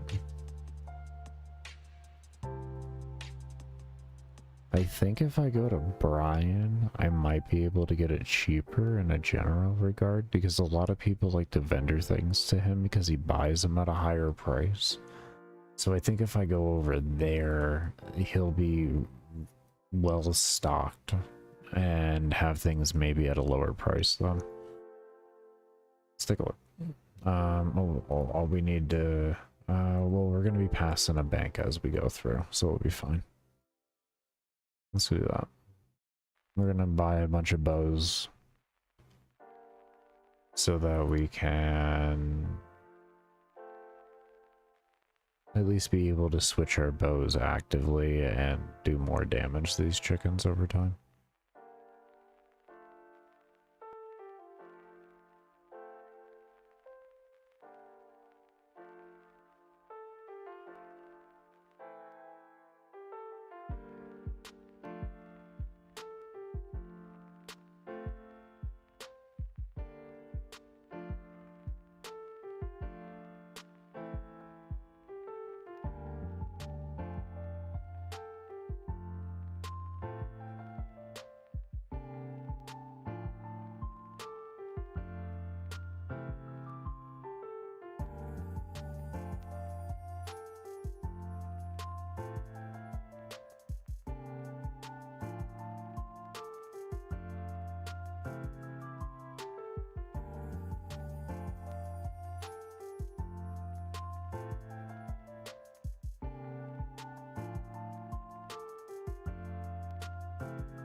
There we go.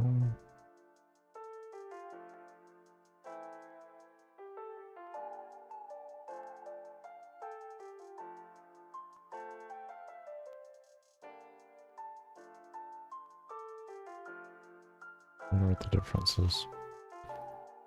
How do I bring up my... Oh. Where are we at here? Ah. Weapon speed. And that's it. We'll go with the longbow, because I feel like it's probably just going to do more damage per shot, which is going to be for conserving ammo.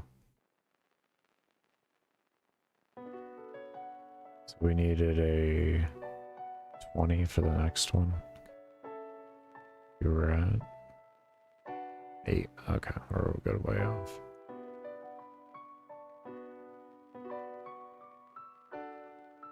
Is there anywhere else chickens exist? Besides just over there before I go run all the way back. Let's see.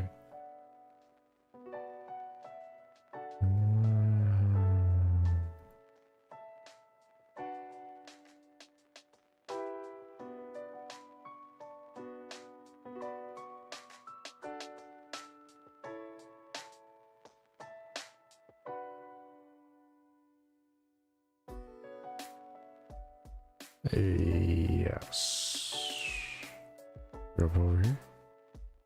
Then go over here is where I'm seeing them in the wiki. Yeah, look at that. Is there a... Oh, we don't need a bank. Really. It's fine. Okay, cool.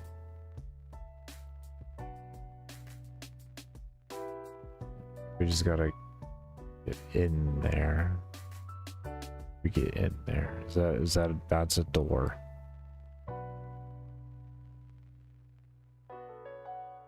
Open that door. To open this door. There's a chicken. Open this door. Oh, hello, puppy. We could pet the doggy. Who's a good doggy? Woof. We're gonna shoot this thing in front of you.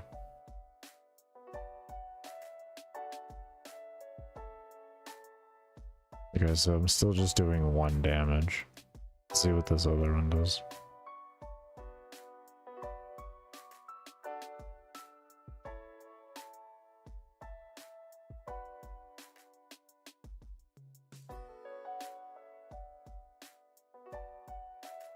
Okay, I'm just kind of left confused. It's got to be something to do with range.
how's it going, Annie?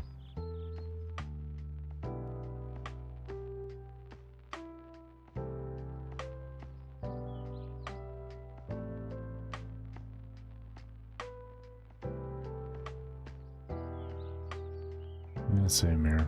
Same here.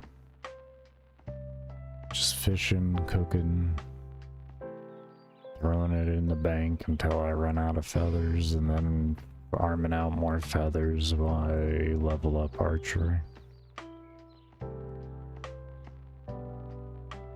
Yeah, that's how the stream's going. It's going well.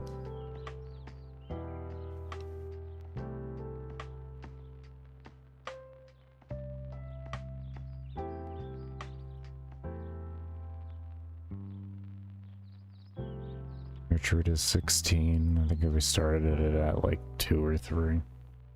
What type of game is this?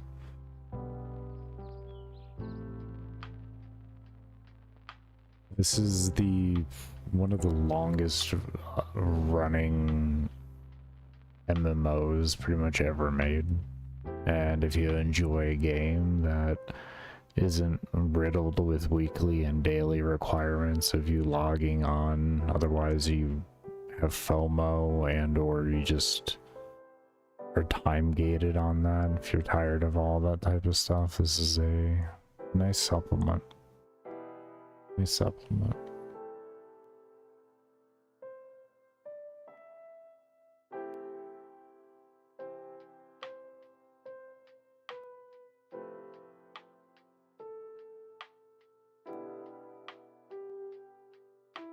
I think that would probably be the easiest way to generalize the game, and then from there, if you do have interest in it, I would recommend reviews and such like that of individuals that have played the game for a longer period than I have.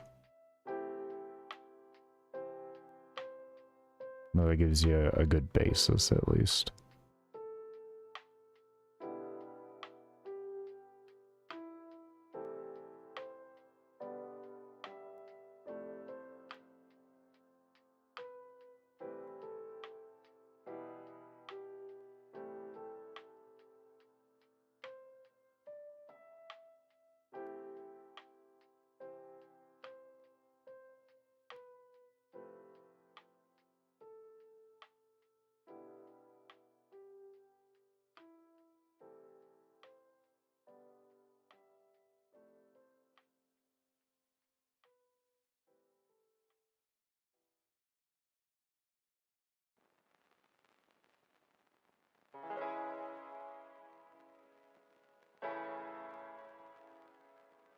I wouldn't exactly say that, but currently, yeah.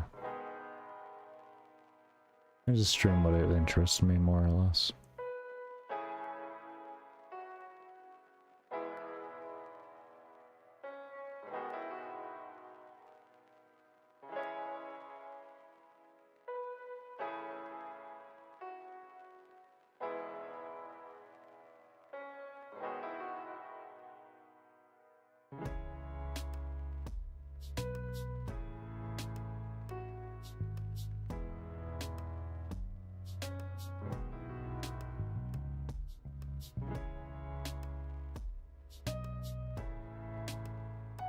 No, my girlfriend does all the art for me and such.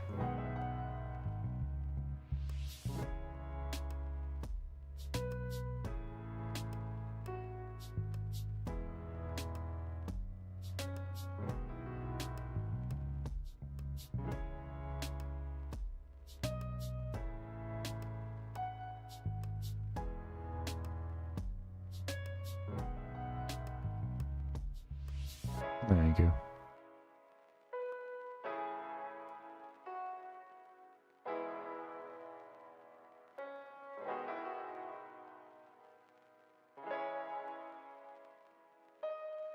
We have a blend between her work and AI as a total, but we just utilize whatever we feel is necessary.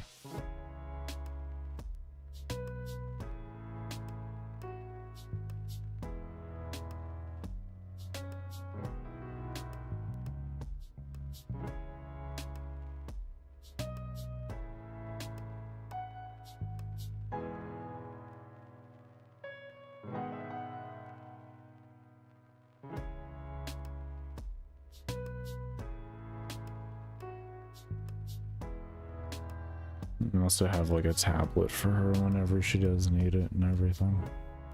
Got that, I don't know, some years ago when we started working on our own game together, when we were working on it at least, I should say.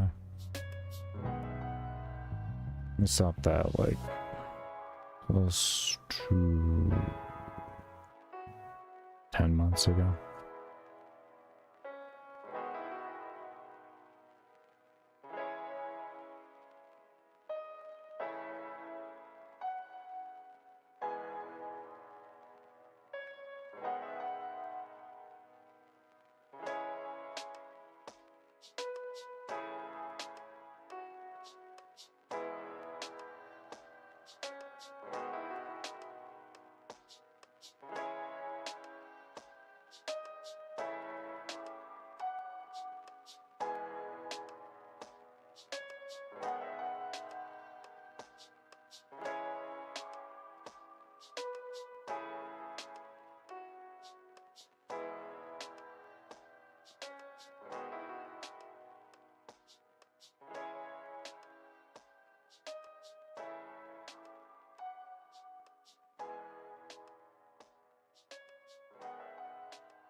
throttle up. Discovery's 4 computers now have primary control of critical vehicle functions.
always sucks.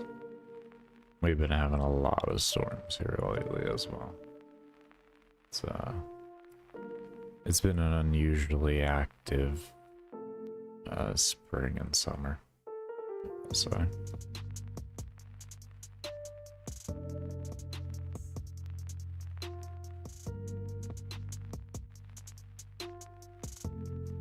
if you do have to shut down your computer or whatever you may have to do, I definitely get that. It's always better to protect it.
Understandable. Understandable.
Just took like the last 10 minutes to stand up. It's stretch and done. Oh, I feel so much better.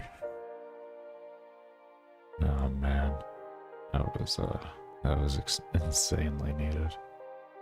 I haven't really moved out of this chair here in the past 5 hours, so.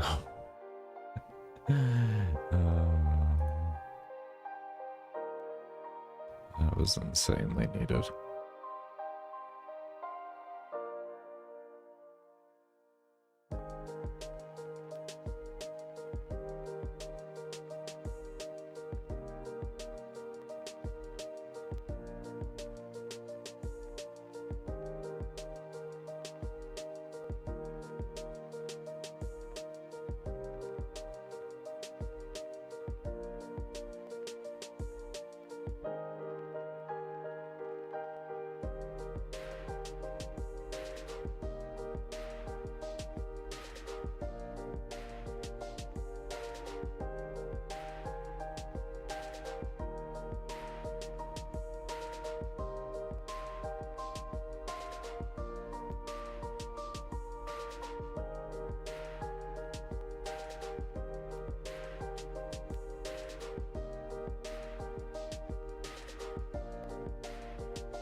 So I find it interesting, there's been a bit of a resurgence of how I got my world record video, where I went over my history on Warframe and everything like that. There's just a bunch of people telling me, like, a lot of the old same hate I used to get. It's crazy.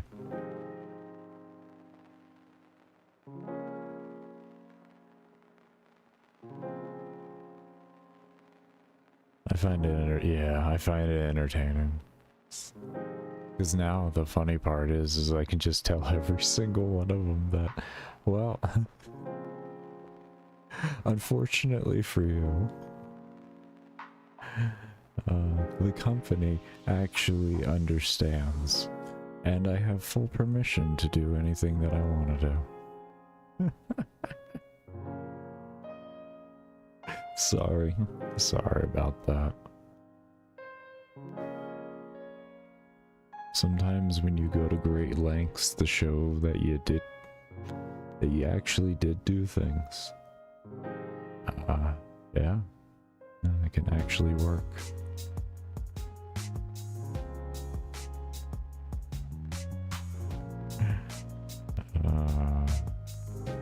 It's been funny.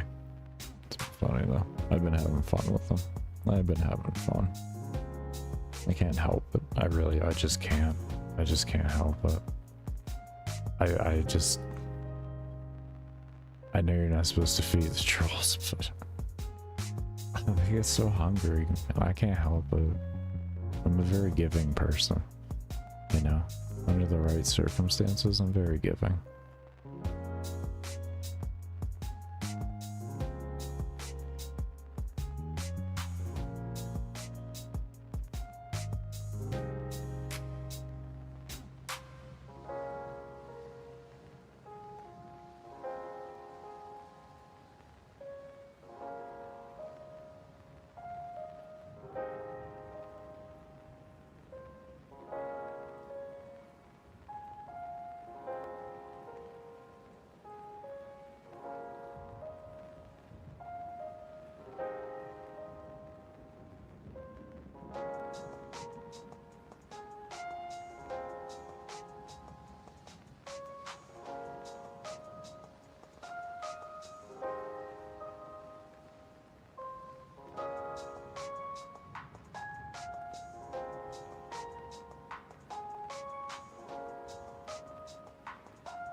I'm going to go ahead and take a quick little break here.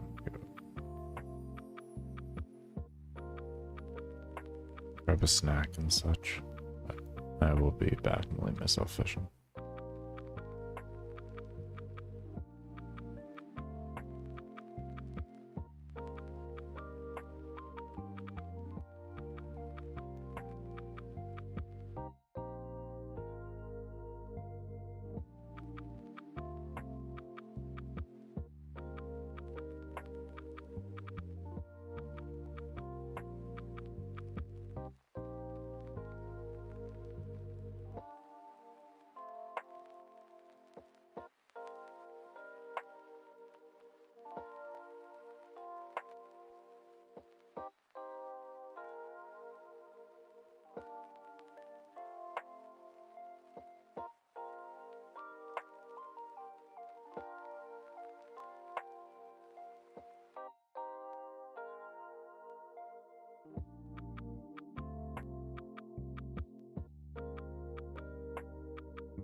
Okay, I'm back.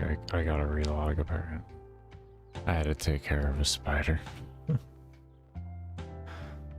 He was too fast to catch and bring outside, unfortunately, but yeah, I had to take care of a spider.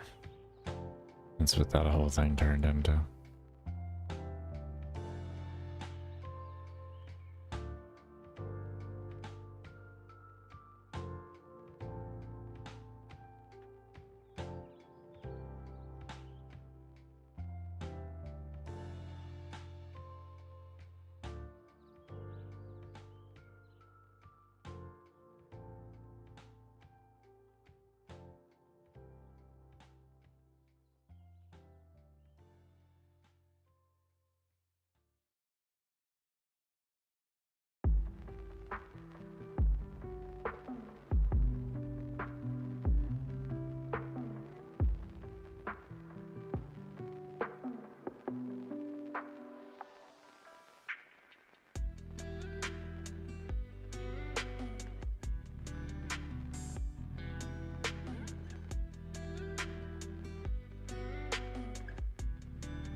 Actually, I'm gonna go ahead and just end off here. I've been up for like 19 hours. I kind of just saw that. I want to thank you all for coming around and showing all the love you do continue to show.